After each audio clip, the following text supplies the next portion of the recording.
So Texas 6-0 now. They've got a very clear case for number one in the country. Let's go to you first, Laval. What is this Texas team's weakness?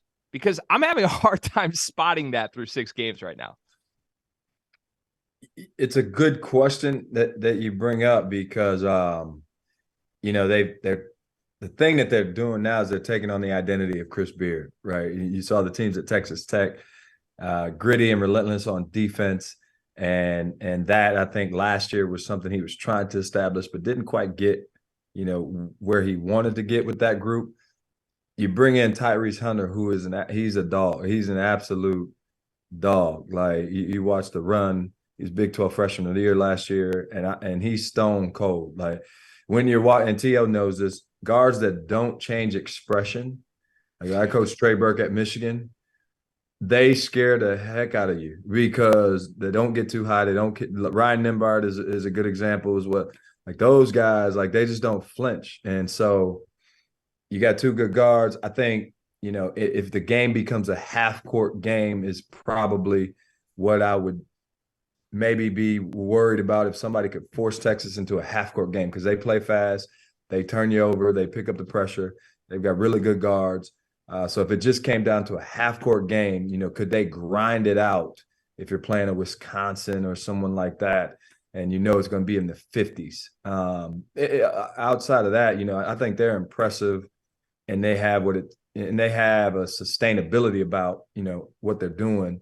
Because even on a bad night, they're going to play defense. Like Chris isn't allowing them not to let up on the defensive end of the court. So even on a bad night, that's going to travel.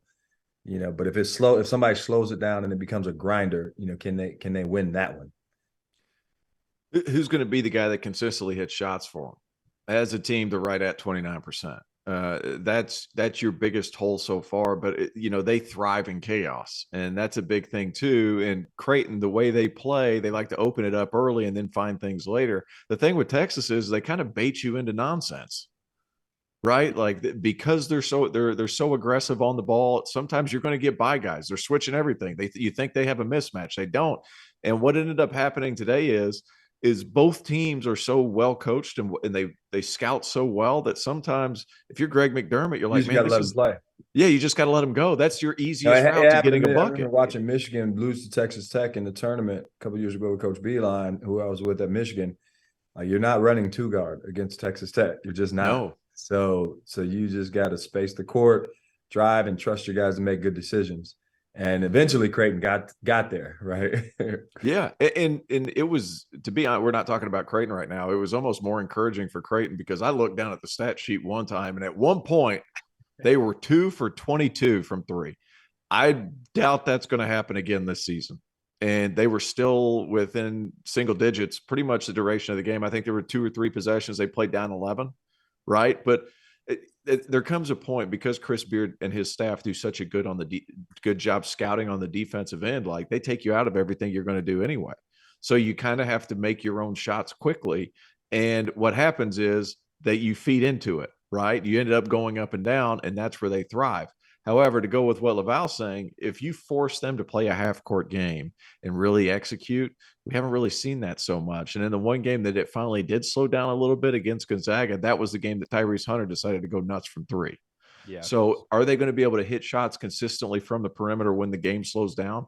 I think they can. They haven't yet with consistency, but there have been nights where they've shown the ability to do that. It's just from a consistency standpoint, or 6 games in a row, right? Are they going to be able to do it then? That's my biggest concern. But defensively, this Texas team, man, they just swarm. Yeah. One thing that struck me both in the Gonzaga game and this game tonight with Texas is that they force you to play their way so much that when you do get some sort of open shot, whether it's a defensive breakdown, whether it's just good ball movement leads to a wide open 3 or something, the gravity of that shot feels like it's like 10 times more.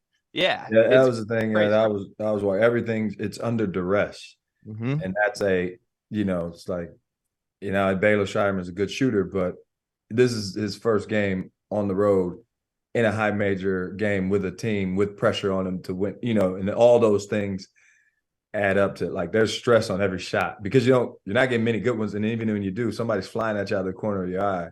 The other thing is with Texas is this, and this won't matter in the tournament. You're on neutral courts, but both of those wins have come in the confines and the comforts of your home court. Yep. So now, as you see teams go on the road, Arizona went on the road tonight.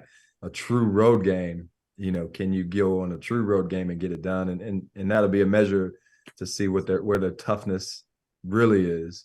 To go on a true road game against a good opponent and get it done.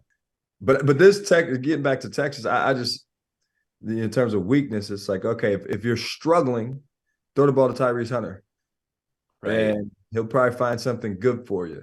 Marcus Carr he's a veteran guard. He's his 7th year of college, and now he's comfortable with coach's system. They don't really have a post threat. But they don't play like that anyhow, so it doesn't really matter. But those guards, they still supply rim pressure. No question. I mean, right? Like, there's all kind of pressure. Hunter's he's a dude, man. I was so impressed with him last year, and Marcus Carr, like I said, he doesn't have the pressure on him to make every good decision because of Tyrese Hunter. And I think that's helped him just loosen up and play with a lot more confidence and a lot more freedom.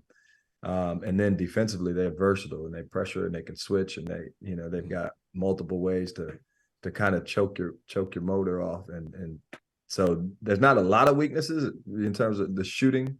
And if they play someone that could really change the tempo of the game.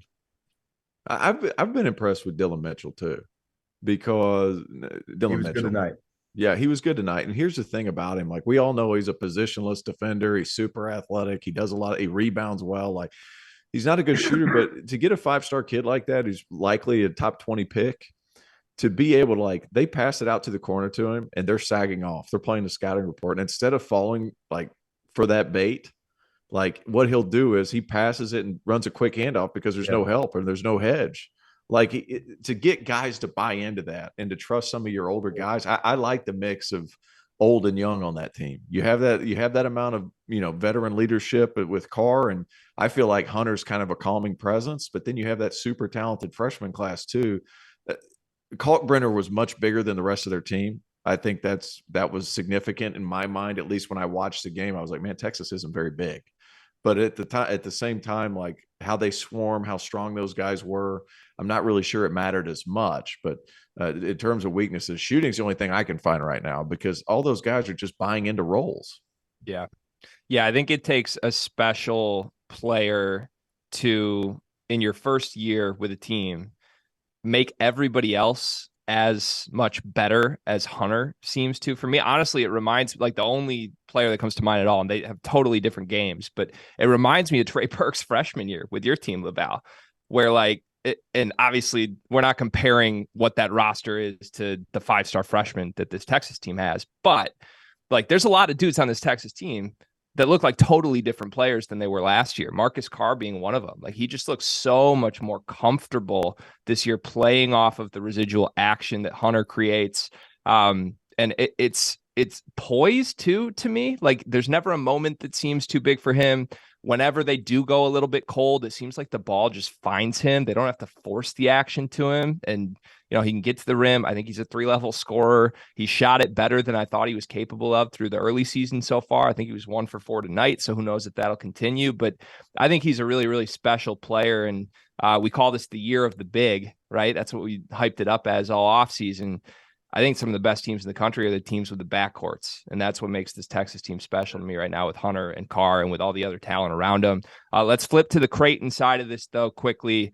Hey, one more thing. Sorry to interrupt, but I asked Chris Beard what the difference was between Tyrese Hunter and Andrew Jones and Courtney Ramey. And he's more of a point guard, right?